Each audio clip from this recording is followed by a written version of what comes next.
ബാക്കി 410ഓളം വൈദികർ വത്തിക്കാൻ പൂർണ്ണമായിട്ടും മഹറോൻ ശിക്ഷയ്ക്ക് വിധേയരാക്കി മാറ്റി നിർത്തിയ അവസ്ഥ വളരെ ശോചനീയമായ അവസ്ഥയാണ്.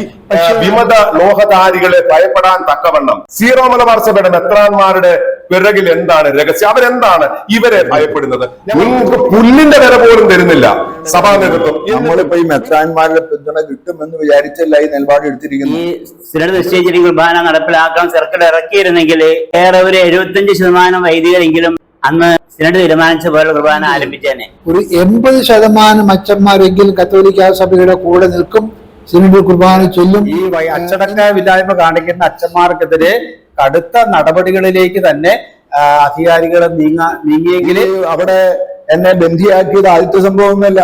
ഞാനൊരു കാര്യം ഉറപ്പിച്ചു പറയട്ടെ, ഈ അൽമായനെ പിരികയറ്റി വിടുന്നത്, അവരെ ഇതിനെ പ്രചോദിപ്പിക്കുന്നത്, പിന്നിൽ നിന്ന് തിരിക്കുന്നത് എപ്പോഴും വൈദികരാണ്. ഞാൻ ഉറപ്പിച്ചു പറയുകയാണ്, ഒരു വൈദികനാണത്.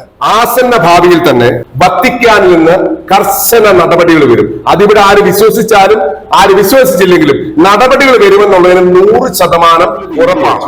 ഈ മാതാപിതാക്കന്മാരും തെറ്റിദ്ധരിപ്പിക്കപ്പെട്ടിരിക്കുകയാണ്.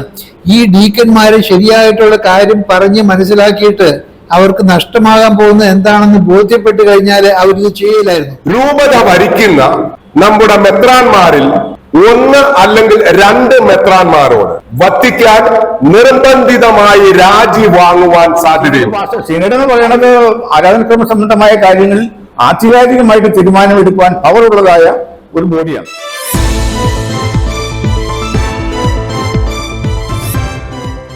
നമസ്കാരം, എല്ലാ മാന്യ പ്രേക്ഷകർക്കും വോയിസ് ഓഫ് ട്രൂത്തിന്റെ ഈ പരിപാടിയിലേക്ക് സ്വാഗതം. നമ്മൾ ഇന്നിവിടെ ചർച്ച ചെയ്യുന്ന വിഷയം വോയിസ് ഓഫ് ട്രൂത്തിന്റെ നേരിട്ടുള്ള ചോദ്യങ്ങൾക്ക് നേരിട്ടുള്ള മറുപടിയാണ് നിങ്ങളുടെ മുൻപിൽ ഞങ്ങൾ ഇപ്പോൾ കൊണ്ടുവരുവാൻ ആഗ്രഹിക്കുന്നത്.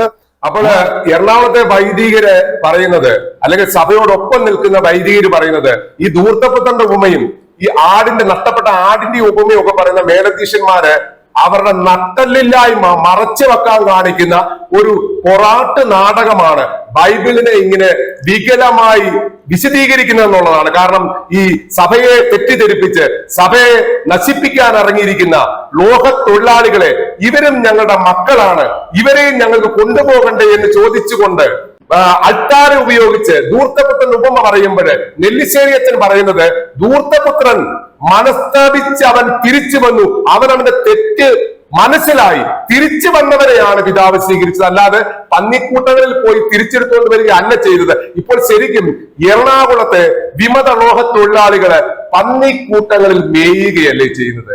അവരെയും ഞങ്ങൾക്ക് വേണമെന്ന് പറയുന്ന സഭാ നേതൃത്വം ഇത് എങ്ങോട്ടാണ് എന്നാണ് ഞങ്ങൾക്കും ചോദിക്കാനുള്ളത്. നെല്ലിശ്ശേരിയച്ചോട് ഇനിയും ചോദ്യങ്ങൾ എനിക്ക് ചോദിക്കാനുണ്ട്. അതിനു മുമ്പ് സക്കറിയാസത്തിനോട് ചോദിക്കാം. ഫാദർ സക്കറിയാസ് പറഞ്ഞലം, ഇത്രയും നേരം നമ്മള് സഭയിലുണ്ടായ അപച്യുതികൾ എന്താണ് ഇപ്പം എറണാകുളം രൂപതയിൽ നടക്കുന്നത്, എന്തുകൊണ്ടാണ് സഭാ നേതൃത്വം ഇങ്ങനെ നിശ്ചലമായി നിൽക്കുന്നത് അല്ലെങ്കിൽ ഭയപ്പെട്ട് നിൽക്കുന്നത് എന്നൊക്കെ നമ്മൾ കേട്ടു വൈദികരിൽ നിന്ന്. സക്കറിയാസത്തിനോട് ചോദിക്കാനുള്ള കാര്യം, അച്ചോ, ഈ കഴിഞ്ഞ 3 വർഷമായിട്ട് വിമത വൈദികരെ മാത്രം സപ്പോർട്ട് ചെയ്യുന്ന ഒരു രീതിയാണ് സീറോ മലബാർ സഭയുടെ നേതൃത്വത്തിൽ നിന്ന് കാണാൻ സാധിക്കുന്നത്. അതിന് എല്ലാവരും രോഷാകുലരാണ്, വിശ്വാസികൾ രോഷാകുലരാണ്, അതുപോലെ വൈദികരും രോഷാകുലരാണ്. ഇത്രയൊക്കെ നിങ്ങളെ സപ്പോർട്ട് ചെയ്യാതിരുന്നിട്ടും നിങ്ങൾക്ക് പുല്ലിന്റെ വില പോലും തരുന്നില്ല സഭാ നേതൃത്വം. എന്നിട്ടും നിങ്ങൾ എന്താണ് അച്ചോ ഈ വിമതക്കൂട്ടത്തിലേക്ക് പോകാതെ വിശ്വാസത്തോടുകൂടി സഭയോട് ഉറച്ചു നിൽക്കാൻ, സഭയോടൊപ്പം നിൽക്കാൻ കാരണം എന്താ? അച്ഛന്റെ ചിന്താഗതി എന്താണ്? എനിക്ക് തോന്നുന്നത് നമ്മുടെ ബഹുമാനപ്പെട്ട നെല്ലിശ്ശേരി അച്ഛന് വേണ്ടി മറുപടി പറഞ്ഞു കഴിഞ്ഞു. അതായത് ഞാൻ മനസ്സിലാക്കുന്നത് ഇങ്ങനെയാണ്, കത്തോലിക്ക സഭയില് ആരാധനക്രമ സംബന്ധമായ കാര്യങ്ങളിൽ, പ്രത്യേകിച്ച് പൗരസ്ത്യ സഭയാണെങ്കിൽ അതില് സിനഡ് പറയുന്നതും മാർപ്പാപ്പ പറയുന്നതുമാണ് നമ്മൾ അംഗീകരിക്കേണ്ടത്. അല്ലാതെ ആളുകൾ എന്നെ ഉപദ്രവിക്കുകയോ പേടിപ്പിക്കുകയോ എന്നുള്ള കാര്യങ്ങളൊന്നും വെച്ചുകൊണ്ടല്ല നമ്മൾ അവിടെ ഉറച്ചു നിൽക്കുന്നത്. ചെയ്യേണ്ടതാണ് ചെയ്യേണ്ടത്. അതായത് സിനഡ് പറയുന്നതും മാർപ്പാപ്പ അംഗീകരിക്കുന്നതുമായ കാര്യമാണ് അനുസരിക്കാൻ ഞാൻ കടപ്പെട്ടിരിക്കുന്നത്. ഇവിടുത്തെ എല്ലാ വൈദികരും കടപ്പെട്ടിരിക്കുന്നത്, ജനങ്ങളും കടപ്പെട്ടിരിക്കുന്നത്. സിനഡ് എന്ന് പറയുന്നത് ആരാധനക്രമ സംബന്ധമായ കാര്യങ്ങളിൽ ആധികാരികമായിട്ട് തീരുമാനമെടുക്കുവാൻ പവറുള്ളതായ ഒരു ബോഡിയാണ്. അപ്പോൾ അവരെടുത്ത തീരുമാനം, ഇനി അതേക്കുറിച്ച് ഇവിടെ ഒരുപാട് കോലാഹലങ്ങൾ ഉണ്ടായപ്പോഴാണ് പൗരസ്ത്യ സംഘവും അതുപോലെ തന്നെ മാർപ്പാപ്പയും ഒക്കെ ഇടപെടുന്നത്.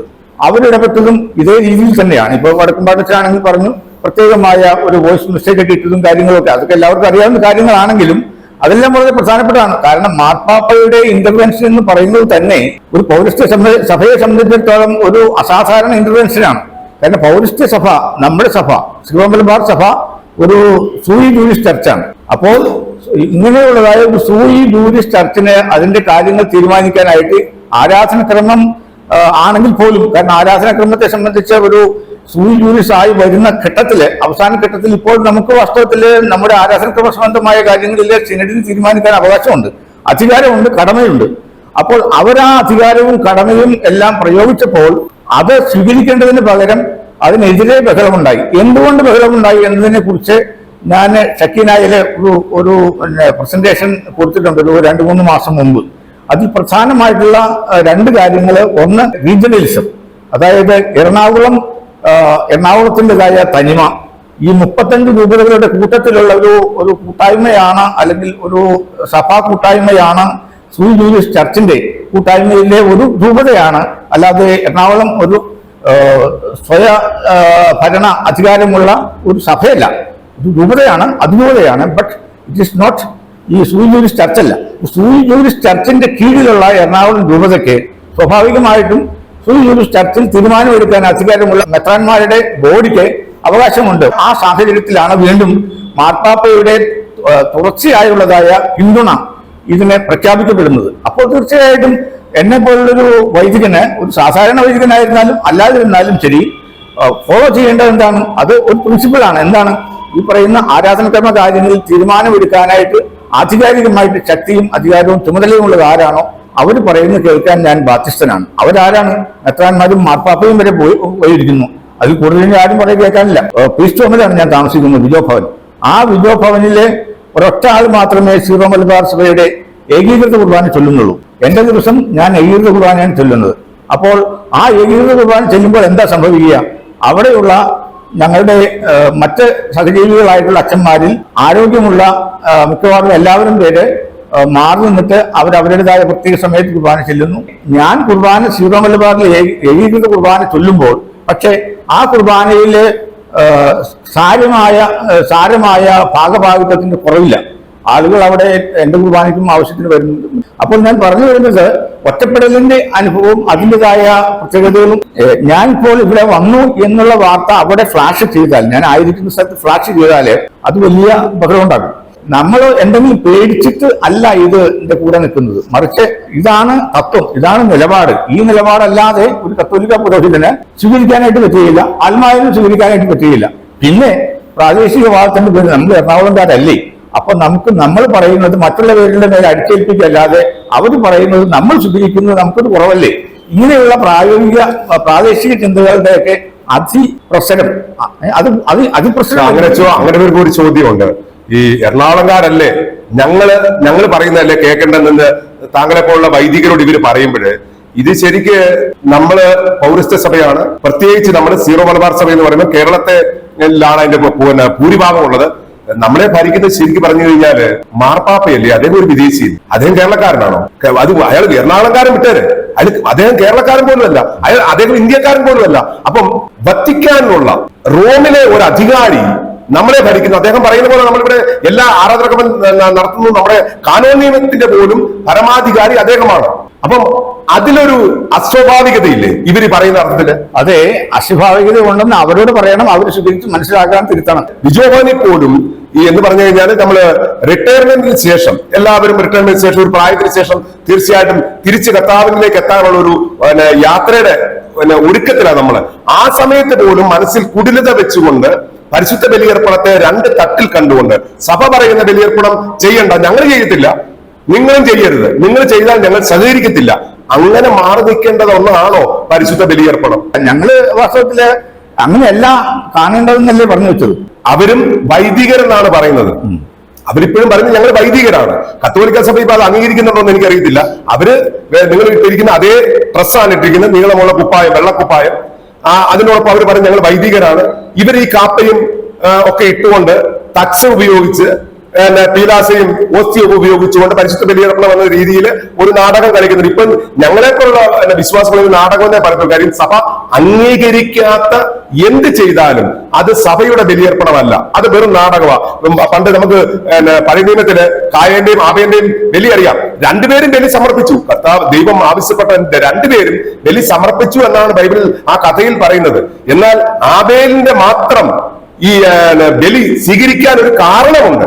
അതിൽ കഥയിൽ പറയുന്നത് പോലെ ആടിനെ സമർപ്പിച്ചു, അതിന്റെ ബലി സമർപ്പിച്ചു. അവൻ അഴുക്കാടുന്ന ഒരു ആടില്ല. അത് സമർപ്പിച്ച മനോഭാവം തെറ്റായിരുന്നു. ആ കായന്റെ മനോഭാവം തെറ്റായിരുന്നു. മനസ്സിൽ കുറ്റം ചെയ്തു കഴിഞ്ഞാൽ, മനസ്സിൽ തോന്നിയാൽ തന്നെ അത് കുറ്റമാണ്. നമ്മുടെ പാരമ്പര്യം പഠിക്കുമ്പോൾ സമയസ് എന്ന മുഖ്യ ദൂതൻ മനസ്സിൽ ചിന്തിച്ചത് മാത്രമേ ഉള്ളൂ. എനിക്ക് ഇവൻ മനുഷ്യനായിട്ട് പറഞ്ഞു കഴിഞ്ഞാൽ എനിക്ക് ഇവനെ ആരാധിക്കാൻ ഒക്കത്തില്ല, കാര്യം ഇവൻ ദൈവമല്ല. ഇവൻ മനുഷ്യനായിട്ട് പറഞ്ഞു കഴിഞ്ഞാൽ എനിക്ക് ആരാധിക്കുന്നത് മനസ്സിൽ ചിന്തിച്ചപ്പോൾ തന്നെ അവൻ സാത്താനായി പരിണമിച്ച് അവനെ വലിച്ചെറിയപ്പെട്ടു എന്നാണ് വെളിപാട് പുസ്തകം പറയുന്നത്. അത് നമ്മൾ പാരമ്പര്യമായിട്ട് അങ്ങനെ ഒരു കഥയിലേക്കാണ് നമ്മൾ പോകുന്നത്. അപ്പൊ മനസ്സിൽ ചിന്തിച്ചുള്ളൂ. കർത്താവ് പറയുന്നുണ്ട്, നീ പരസ്ത്രീയെ, അന്യ സ്ത്രീയെ നീ മനസ്സിൽ അവളെ പറ്റി തെറ്റായി ചിന്തിച്ചാൽ നീ വ്യഭിചാരം ചെയ്യുന്നു. അവൻ ശരിക്കും വ്യഭിചാരം ചെയ്യുന്നില്ല, മനസ്സിൽ ചിന്തിക്കുന്നുള്ളൂ. അത്രയും കടുകട്ടിയായിട്ട് കർത്താവും അല്ലെങ്കിൽ ദൈവശാസ്ത്രവും പറയുമ്പോൾ ശരിക്ക് സഭ പറയുന്ന ബലിയർപ്പണം നടത്താതെ മാറി നിന്ന് ഇവരെ ഞങ്ങളെ പോലുള്ളവർ വൈദികരായിട്ട് അംഗീകരിക്കത്തില്ല. അപ്പൊ അച്ഛനെ പോലുള്ള ആളുകൾ അവിടെ സഭയുടെ ഏകീകൃത ബലിയർപ്പണം അർപ്പിക്കുമ്പോൾ അച്ഛന് മനസ്സിൽ സന്തോഷിക്കാം. അച്ഛൻ അർപ്പിക്കുന്ന ഒരു ബലിയർപ്പണം മാത്രമേ ഉള്ളൂ. ഈ ഒരു മാസം ഒന്നോ അല്ലെങ്കിൽ അച്ഛൻ എത്രയാണ് അർപ്പിക്കുന്നത് എനിക്കറിയത്തില്ല, ദിവസം ഒന്നാണോ 2 ദിവസം കൂടുമ്പോൾ ഒന്നാണോ, ആ ഒരു ബലിയർപ്പണം മാത്രമേ ദൈവം സ്വീകരിക്കുന്നുള്ളൂ. അപ്പൊ നിങ്ങളത് ദൈവം സ്വീകരിക്കുന്നത് കണ്ടോ എന്ന് ആരും ചോദിച്ചു കഴിഞ്ഞാൽ അതിനൊരു മറുപടി പറയാൻ ഒക്കത്തില്ല. ദൈവം സ്വീകരിക്കുന്നത് കായന്റെയും ആവേന്റെയും ബലിയർപ്പണം സ്വീകരിക്കുന്നത് നമ്മൾ ആരിലും കണ്ടോ? അത് ബൈബിളിൽ എഴുതപ്പെട്ടതാണ്, നമ്മുടെ വിശ്വാസമാണത്. ബലി അർപ്പിക്കുന്ന രീതി.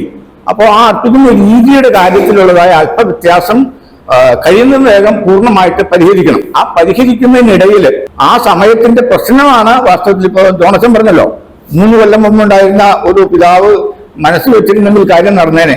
പക്ഷെ അപ്പോ നമ്മളെന്താ കേൾക്കുന്നത്, 1 കൊല്ലം കൊണ്ട് ഇതെല്ലാം ശരിയാക്കാമെന്ന് അദ്ദേഹം പറഞ്ഞു എന്നാണ് പറയുന്നത്. പക്ഷെ അദ്ദേഹം പറഞ്ഞപ്പോൾ തന്നെ അത് നടപ്പിലാക്കാൻ ഉദ്ദേശമില്ലായിരുന്നുവെന്ന് ബാക്കിയുള്ളവരൊക്കെ മനസ്സിലാക്കിയിരുന്നു. അപ്പൊ പ്രോസസ്സ് ഇങ്ങനെ തുടർന്നുകൊണ്ടിരിക്കുകയാണ്. ആ പ്രോസസ്സ് കഴിയുന്നതും വേഗം പൂർത്തിയാക്കി സിനഡിന്റെയും മാർപ്പാപ്പയുടെയും തീരുമാനം നടപ്പിലാക്കാനായിട്ട് ശ്രമിക്കണം. ആരോ പറഞ്ഞതുപോലെ, സാറിന്റെ പറഞ്ഞതുപോലെ ഈ പറയുന്ന ഈ പന്നിക്കൂട്ടത്തിലേക്ക് പോയി ആളെ പിടിച്ചുകൊണ്ട് വരേണ്ട ആവശ്യം വരുന്നില്ല. പക്ഷെ ഇത് മനുഷ്യരുടെ തന്നെ കഥയാണ്, മനുഷ്യർ തന്നെ കാര്യമാണ്. അപ്പൊ മനുഷ്യരെ മാറ്റിയെടുക്കണം. ഇവിടെ പല വൈദികർ അല്ലെങ്കിൽ സഭാമേലധ്യക്ഷന്മാരെ ഡിസ്പെൻസേഷൻ എന്ന പദം കൊണ്ട് അത് പരിശുദ്ധ ബലിയർപ്പണത്തിൽ ഉപയോഗിക്കേണ്ട ഒരു വാക്കായിട്ട് അച്ഛന് തോന്നുന്നുണ്ടോ എന്ന് എന്റെ ആദ്യത്തെ ചോദ്യമാണ്. അതിനോടൊപ്പം തന്നെ 1-2 കാര്യങ്ങളോട് ഞാൻ കൂട്ടിച്ചേർക്കാൻ ആഗ്രഹിക്കുക. കാരണം ഡിസ്പെൻസേഷൻ എന്ന് പറയുന്നത് ശരിക്ക് പറഞ്ഞാൽ ബലിയർപ്പണം പോലെ, അല്ലെങ്കിൽ ബലിയർപ്പണം എന്ന് പറയുന്നത് നമ്മുടെ കത്തോലിക്ക സഭയുടെ അടിസ്ഥാന പ്രമാണമാണ്. ബലിയർപ്പണം ഇല്ല, ഒന്നുമില്ല. വിശ്വാസ പ്രമാണവും ബലിയർപ്പണവും ഇതില്ലെങ്കിൽ കത്തോലിക്ക സഭ തന്നെ ഇല്ല. അതിന്റെ അടിസ്ഥാനം അതാ. ഈ ബലിയർപ്പണത്തിൽ ഡിസ്പെൻസേഷൻ എന്തിനാണ്? സിനഡ് തന്നെ പറയുന്നു ഡിസ്പെൻസേഷൻ 3 കാര്യത്തിനാണ്. 1, ഇത് ആളുകളെ പറഞ്ഞ് ബോധ്യപ്പെടുത്തുക. എന്താണ് പറഞ്ഞ് ബോധ്യപ്പെടുത്തേണ്ടത്? ഒരു പരിശുദ്ധ ബലിയർപ്പണത്തില് ശരിക്ക് സീറോ മലബാർ സഭ പൗരസ്ത്യ സഭയാണ്. ഈ ചോദ്യത്തിന് മറുപടിയാണ് ഇപ്പോ ഇവിടെ ചില ആളുകളൊക്കെ പറഞ്ഞു, അതായത് പച്ചൻ തന്നെ പറഞ്ഞു കഴിഞ്ഞതാണ്. അതായത് ഈ കുർബാനയ്ക്ക് എതിരെ വിമതരെന്ന് വിശേഷിപ്പിക്കപ്പെടുന്ന വൈദികര് ബഹുഭൂരിപക്ഷം പേരും, നേതൃത്വത്തിൽ നിൽക്കുന്ന ബഹുഭൂരിപക്ഷം പേരും ലത്തീൻ പരിശീലനം തന്നെയാണ് പൂർണ്ണമായിട്ട് അവർക്ക് കിട്ടിയിട്ടുള്ളത്. അവർക്ക് വാസ്തവം പറഞ്ഞു കഴിഞ്ഞാൽ പൗരസ്ത്യ സഭാ പാരമ്പര്യങ്ങളൊന്നും അറിയില്ല എന്ന് പറയുന്നത് ഞാൻ അഹങ്കാരത്തോടുകൂടി പറയുന്നതല്ല. അതിനുള്ള സാഹചര്യം അവർക്കുണ്ടായിരുന്നില്ല. മാംഗ്ലൂര് അല്ലെങ്കിൽ ബോംബെ അല്ലെങ്കിൽ ഡൽഹിയിൽ അല്ലെങ്കിൽ ഇങ്ങനെയുള്ള പൂന ഇവിടെയൊക്കെ പഠിക്കുന്ന സ്ഥലങ്ങളില് പേരിനെങ്ങാനും ഒരു ലിറ്ററേച്ചർ ക്ലാസ് ഉണ്ടെങ്കിലേ ഉള്ളൂ, അല്ലാതെ അവിടെയൊന്നും ഈ പറയുന്ന പരിപാടിയില്ല. അതായത് അച്ഛൻ ഈ പറയുന്ന ലീഡർഷിപ്പ് എടുക്കുന്ന ആളുകള് ഓറിയന്റൽ സഭ എന്ന് പറയുന്ന 2ാം വത്തിക്കാൻ കൗൺസിലിന്റെ ഡിക്രിയോ അല്ലെങ്കിൽ ഈ ഓറിയന്റൽ ലിറ്ററേച്ചറിനെ കുറിച്ചുള്ളതായ ആവശ്യത്തിനുള്ള പഠനങ്ങളോ ഇല്ല. നമ്മുടെ ഈ എറണാകുളം രൂപതയിലാണെങ്കിൽ കാറ്റഗിസത്തിൽ ഇത് പ്രചരിക്കുന്നുണ്ട്. ഈ കാര്യങ്ങളൊന്നും അവിടെ ഉണ്ടാവില്ല. ഉണ്ടായിട്ട് തന്നെ ഈ കഴിഞ്ഞ സമീപകാലങ്ങളിൽ അത് നീക്കിക്കളഞ്ഞതായിട്ട് ഞാൻ കിട്ടും. അപ്പോ ഞാൻ പറയുന്നത് ഇവിടെ ഒരാവശ്യമാണത്. നമുക്കത് വേദോപദേശം ശരിയായ രീതിയിൽ പൗരസ്ത്യ സഭ രീതികള് എന്താണെന്ന് നമ്മൾ നമ്മുടെ വരുന്ന തലമുറയെ തന്നെ പഠിപ്പിക്കേണ്ടതായിട്ടുണ്ട്. അതുകൊണ്ട് ഈ തീരുമാനം എടുക്കാനായിട്ട് അത്രയും വെയിറ്റ് ചെയ്യുന്നതല്ല പറയണേ. പക്ഷെ അങ്ങനെ ഒരു പ്രശ്നമുണ്ട്. അതുപോലെ തന്നെ ഈ പറയുന്ന ഈ ലാറ്റിൻ പരിശീലനമുള്ള വൈദികര് അവരിവിടെ വന്നിട്ട് വേറെ പരിശീലനം അവർക്ക് കിട്ടുന്നില്ല എങ്കിൽ തീർച്ചയായിട്ടും അവർക്കൊരു ലക്കൂണയാണത്. അവര് സീറോ മലബാർ സഭയുടെ അംഗങ്ങളാണ് എന്ന് പറയുകയും സീറോ മലബാർ സഭ എന്താണെന്ന് അതിന്റെ അടിസ്ഥാനപരമായിട്ടുള്ള സ്പിരിറ്റ് എന്താണ്? ഇപ്പൊ നമ്മൾ ഓറിയന്റൽ സ്പിരിറ്റ് നമ്മൾ പറയുമല്ലോ, അത് സങ്കുചിതമായ അർത്ഥത്തിലല്ല ഞാൻ പറയുന്നത്, അതൊരു പോസിറ്റീവായിട്ടുള്ള അച്ഛോ അതിനോട് അച്ഛൻ പറഞ്ഞോട് ഞാൻ ബഹുമാന പുരസ്സരം ഞാൻ ബഹുമാനിക്കുന്നു. പക്ഷേ അതിനോട് പൂർണ്ണമായിട്ട് യോജിക്കാൻ പറ്റില്ല. കാരണം ഞാൻ പറഞ്ഞുതരാം അങ്ങനെ എന്തുകൊണ്ടാണ് എനിക്കത് യോജിക്കാൻ പറ്റത്തില്ലെന്നുള്ളത്. കേരളത്തില് ഈ ഇപ്പോൾ വൈദികരായിട്ട് വരുന്ന, കേരളത്തിൽ സീറോ മലബാർ സഭയിലേക്ക് വൈദികരായിട്ട് വരുന്ന, അതിപ്പം എറണാകുളം രൂപതയിലാണെങ്കിലും മറ്റുള്ള രൂപതകളിലാണെങ്കിലും ഇനി അച്ഛൻ പറയുന്നത് പോലെ പൂനെയിലോ ഡൽഹിയിലോ മറ്റെവിടെ പഠിച്ചാലും ഏതെങ്കിലും ഒരു സമയത്ത് കേരളത്തിലെ ഏതെങ്കിലും ഒരു മൈനർ സെമിനാരിയിലോ മേജർ സെമിനാരിയിലോ പഠിക്കാത്ത ഒരു വ്യക്തി പോലും പുതിയതായിട്ട് സഭയിലേക്ക് വരുന്നില്ലെന്നുള്ള നഗ്നസത്യമാണ്. അതിനിപ്പോ ആര് ഖണ്ഡിച്ചാലും അതിനെ ഖണ്ഡിക്കാൻ എന്തെങ്കിലും പോയിന്റ് ഉണ്ട്. അവർ ഏതെങ്കിലും സമയത്ത് കേരളത്തിൽ ഏതെങ്കിലും ഒരു മൈനർ സെമിനാരി അവർ ക്ലാസ്സുകൾ അറ്റൻഡ് ചെയ്യുന്നുണ്ട്. പെൻഷനാരി എന്ന് പറയണ മേജർ ഇവിടുത്തെ പെൻഷനാരിയുടെ കരിക്കുളം പഠിപ്പിക്കുന്ന രീതിയും നോക്ക്. അതുകൊണ്ടാണ് ഈ പറയുന്ന ഈ വാസു വന്നിട്ട് ചെവിക്ക് പിടിച്ച് രക്തയെ മാറ്റിയത്. ഞാൻ പറയുന്നത്, ഞാൻ ചോദിക്കുന്ന ചോദ്യം ഇതാ, മറ്റുള്ള രൂപതകളിൽ പഠിക്കുന്ന സെമിനാരിയൻസ് അവർ പഠിക്കുന്ന ഇതേ സെമിനാരികളിലൊക്കെ തന്നെ അവർക്ക് പ്രശ്നമില്ല. ഇവിടെ ഉള്ളവർക്ക് മാത്രം പ്രശ്നം വരാൻ കാരണമുണ്ട്. അതിന്റെ കാരണത്തിലേക്കാണ് ഞാൻ വരുന്നത്. ഇവര് പഠിച്ചിറങ്ങുമ്പോൾ ഇവർക്ക് ഇനി തെറ്റിപ്പോയി കഴിഞ്ഞാൽ ഞാൻ ചോദിക്കുന്ന ആദ്യത്തെ ചോദ്യം ഞാൻ വീണ്ടും ആവർത്തിക്കുക. ഇത് 1-2 വർഷം കൊണ്ടല്ലല്ലോ. ഇവിടുത്തെ എറണാകുളത്തെ വിമത വൈദികർ, ഞാൻ പറയും, അച്ഛൻ പറയേണ്ട കാര്യം അച്ഛൻ നിവൃത്തികരായിരിക്കും, ഞങ്ങൾ പറയും വിശ്വാസികള്, വിമത വൈദികരില് ബഹുഭൂരിപക്ഷവും യുവജനങ്ങളാണ്, യുവാക്കളാണ്. പ്രായമായവരെ വരെ മാറ്റി നിർത്താം, പോട്ടെ, അവർ ഇത്രയും വർഷം ഇവർ പറയുന്ന പോലെ 50 വർഷത്തെ പാരമ്പര്യം ഒക്കെ ഉണ്ടെന്ന് വെച്ചു, ആ സൈഡിൽ ഇരിക്കട്ടെ. ഈ യുവജനങ്ങള്, ഈ കൊച്ചു പിള്ളേര്, ഇവര് വന്ന് കാണിച്ചു കൂട്ടുന്ന ഈ കോപ്രായങ്ങള്, ഇവർക്ക് തന്നെ ഇതേ പൂനെയിലെ സെമിനാരിൽ നിന്നൊക്കെയാണോ ഇതിനുള്ള പരിശീലനം കിട്ടിയത്? അല്ലല്ലോ. അപ്പൊ ഇവര് ചെയ്യുന്നത് എന്താ? അറിഞ്ഞുകൊണ്ട്. പിന്നെ 2, ഈ കുർബാന ഓടി വന്നതല്ലച്ചു. 86-ൽ പരിശുദ്ധ മാർപ്പാപ്പ ജോൺ പോൾ 2 മാർപ്പാപ്പ അർപ്പിച്ച ബലിയർപ്പണത്തോടുകൂടി പൗരസ്ത്യ സഭകള് വത്തിക്കാൻ 2-ാം വത്തിക്കാൻ കൗൺസിൽ പറഞ്ഞ രീതിയിലേക്ക് മാറണമെന്നുള്ള ആഹ്വാനം അനുസരിച്ച് 86-ൽ മാർപ്പാപ്പ സ്വയം അർപ്പിച്ച ബലിയുണ്ട്. അതനുസരിച്ച് വരുവാണെങ്കിൽ പൂർണ്ണമായിട്ടും അൾത്താരാഭിമുഖമാണ്. അതായിരുന്നു അംഗീകരിച്ചതും. ആദ്യത്തെ ടച്ച് വന്നു, ടെസ്റ്റ് വന്നു, ഒക്കെ അതിനെ അനുവദിച്ച. അന്ന് എറണാകുളം രൂപത മാത്രം, കൂട്ടത്തിൽ തൃശ്ശൂരെയും പാലക്കാട്ടെയും ചുരുക്കം ചില സ്ഥലങ്ങളും ഞങ്ങളെ കൊണ്ട് ഒക്കത്തില്ല എന്ന് പറഞ്ഞത് കൊണ്ടാ 99-ല് സിനഡ് ഇങ്ങനെ ഒരു തീരുമാനം എടുക്കേണ്ട വന്നത്. ആർക്ക് വേണ്ടി? പൂർണ്ണമായിട്ടും മധുബാ രീതിയിലുള്ള പരിശുദ്ധ ബലിയർപ്പണത്തെ വളച്ചൊടിച്ച് സീറോ മലബാർ സഭയുടെ അന്തസ്സത്തെ കീറി മുറിച്ച് പോസ്റ്റ്മോർട്ടം ചെയ്ത് ഈ പരുവത്തിലാക്കിയത് ഒറ്റ രൂപതയ്ക്ക് വേണ്ടിയിട്ടാണ്. അത് എറണാകുളം രൂപതയാണ്. അതിന്റെ മാന്യതയെങ്കിലും അതിന്റെ നന്ദിയെങ്കിലും എറണാകുളത്തുള്ള രൂപതയിലുള്ള ബഹുമാനപ്പെട്ട വൈദികർ കാണിക്കണമായിരുന്നു. അവർ കാണിക്കാത്തത് അപ്പോൾ ബലിയർപ്പണം അല്ല അവർക്ക് പ്രശ്നം. കാര്യം ബലിയർപ്പണം ആണെങ്കിൽ പോലും അതിന്റെ അകത്ത് ഒരു പോയിന്റ് എനിക്ക് പറയാനുള്ളത്. കാര്യം എത്ര നേരത്തേക്കായി ഈ അൾത്താരയിലേക്ക് തിരിയുന്ന വെച്ചു?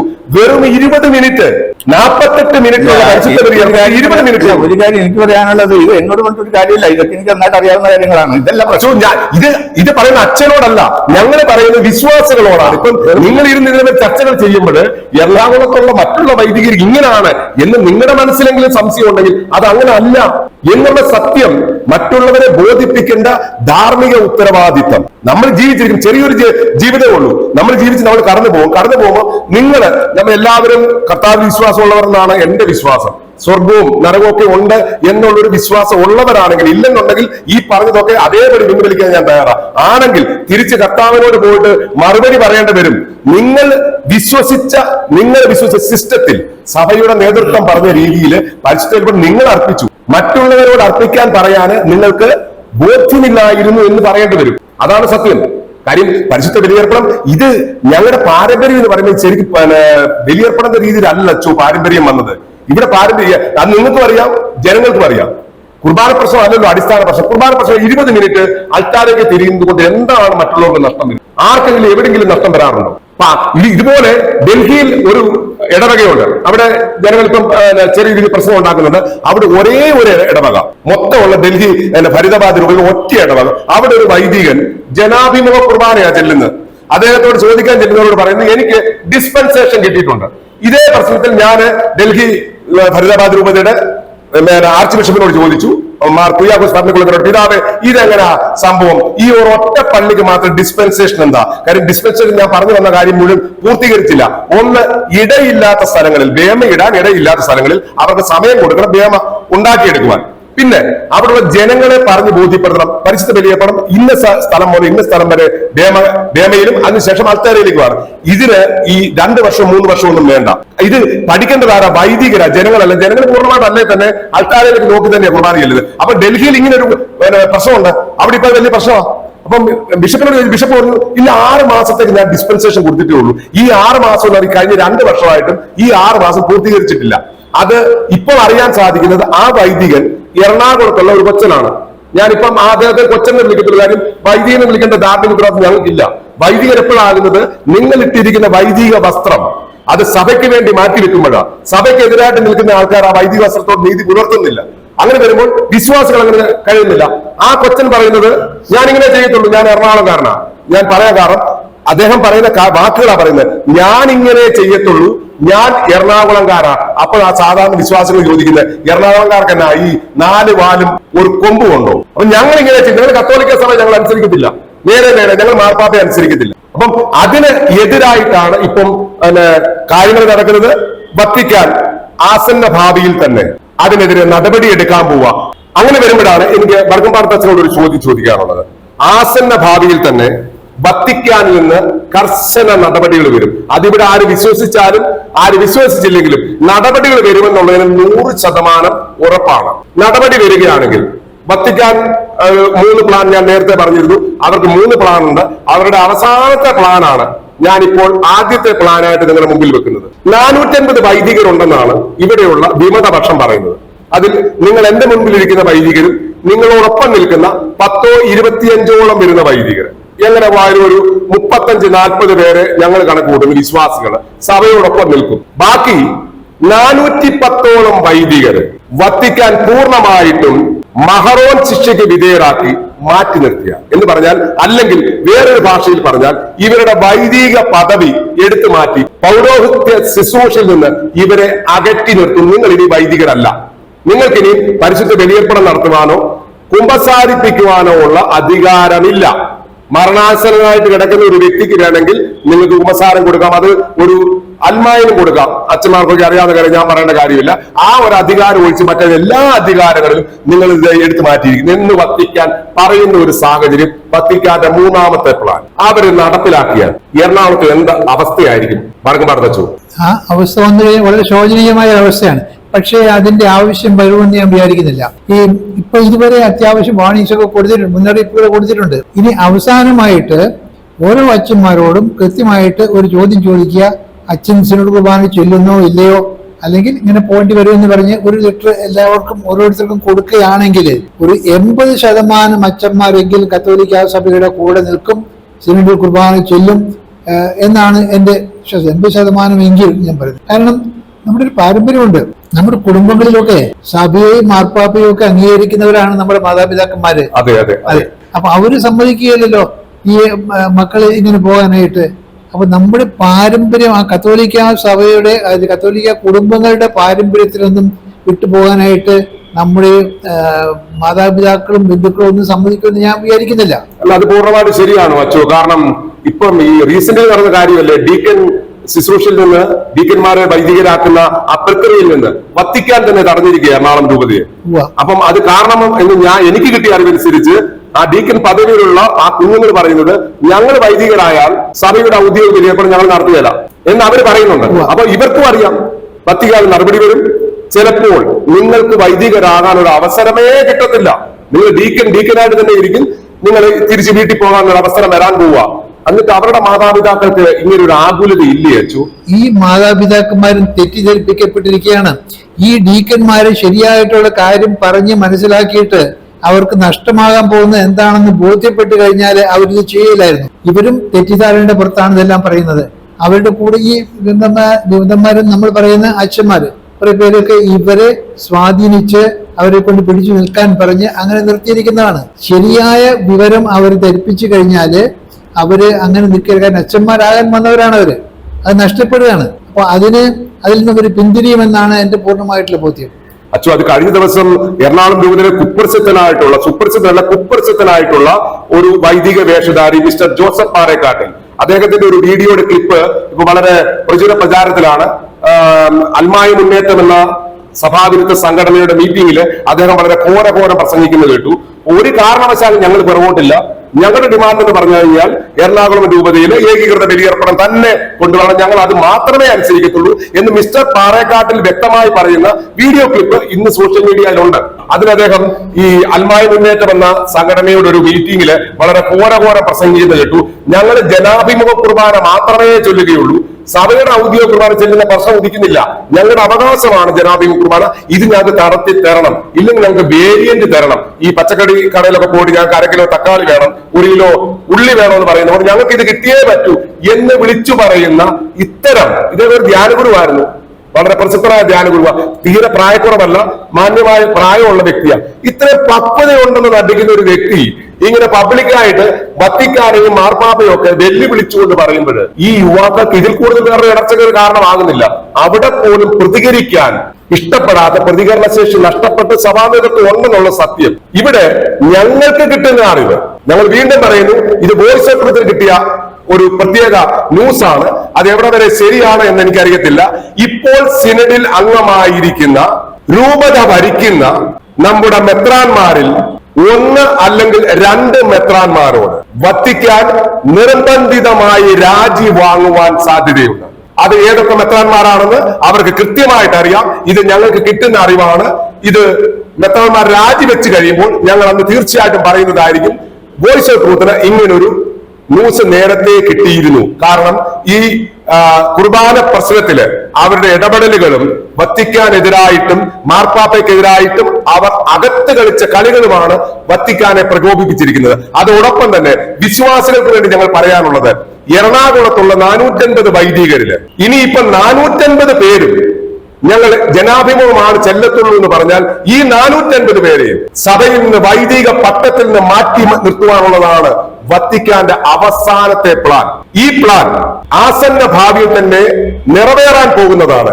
ഇത്രയൊക്കെ ആയിട്ടും വീണ്ടും ഇത്ര ധൈര്യം കാണിക്കുന്ന എറണാകുളത്തെ ലോഹയിട്ട വിമതരുടെ ഉദ്ദേശ ലക്ഷ്യം എന്താണെന്ന് ചോദിച്ചു കഴിഞ്ഞാൽ അതിന് ഉത്തരം പറയേണ്ടത് എറണാകുളത്തെ വിശ്വാസികളാണ്. കാരണം നിങ്ങളാണ് ഇവർക്ക് പ്രചോദനമരുളുന്നത്. കാരണം കഴിഞ്ഞ ദിവസം എറണാകുളത്തുള്ള 200-ൽ പരം ഇടവക ദേവാലയത്തിലെ കൈക്കാരന്മാരെന്ന് പറഞ്ഞുകൊണ്ട് അൽമായ മുന്നേറ്റക്കാര് ഒരു 200 പേരുടെ ഒരു ആൾക്കൂട്ടം ഉണ്ടാക്കിയെടുത്തു.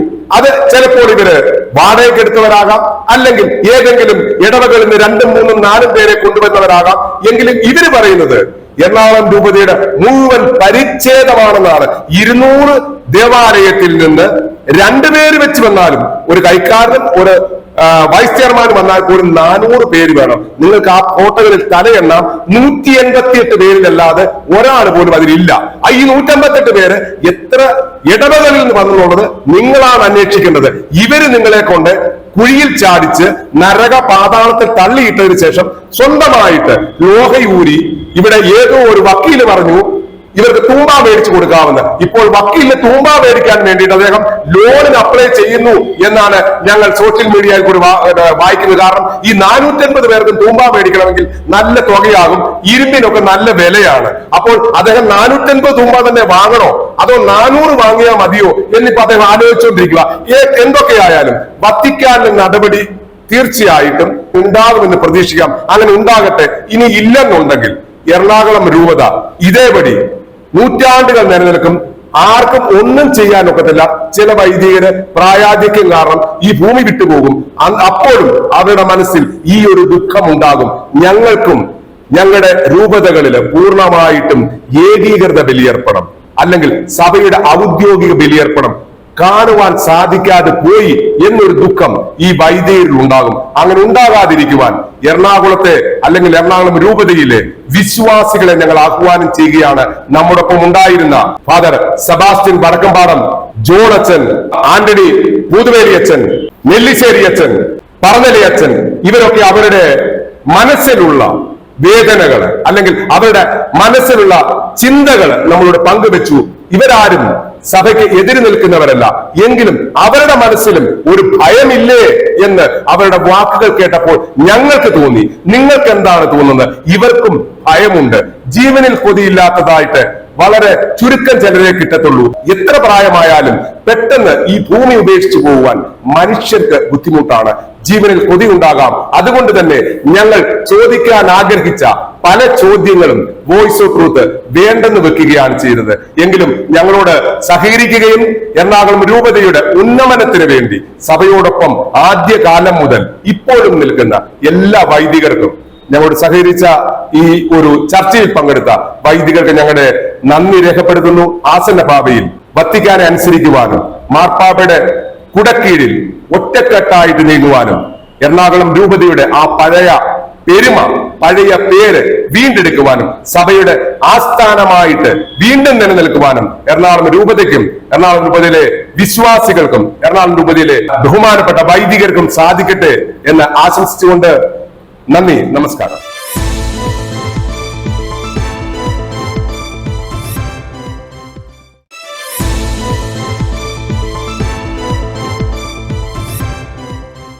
നിങ്ങൾ ഇതുവരെ കണ്ടുകൊണ്ടിരുന്നത് വോയിസ് ഓഫ് ട്രൂത്ത്, സത്യത്തിന്റെ സ്വരം. ഈ പ്രോഗ്രാം നിങ്ങൾക്ക് ഇഷ്ടപ്പെട്ടുവെങ്കിൽ ലൈക്ക് ചെയ്യുക, ഷെയർ ചെയ്യുക. നിങ്ങളാണ് ഞങ്ങളുടെ ശക്തി. നിങ്ങളുടെ സപ്പോർട്ടാണ് ഞങ്ങളെ സത്യം പറയുവാൻ പ്രേരിപ്പിക്കുന്നത്. നന്ദി, നമസ്കാരം.